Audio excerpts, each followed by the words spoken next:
Hey guys, welcome to Tutorial Guru. Today I'll be showing you how to turn off your location on your iPhone, and now let's dive right in. Now to turn off your location on your iPhone, first open up the settings on your iPhone,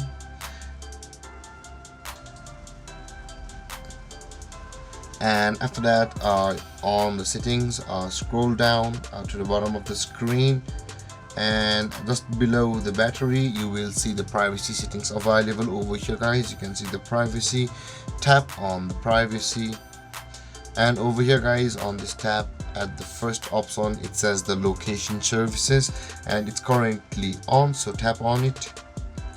And it says here over guys all of your apps which are using your locations over here, and it will show you the location services is currently on by the toggle icon is green currently over here. So now to turn it off, just tap on that toggle icon where it says the location services, and you can see guys, location services will be disabled for all apps.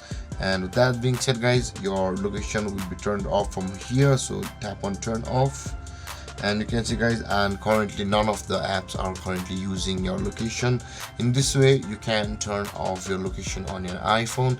And guys, this is how you turn off your location on your iPhone. And if you have any confusions or questions regarding the topic, feel free to comment in the comment section below, and don't forget to like, subscribe and hit that bell icon for more videos. Thank you for watching guys. Peace.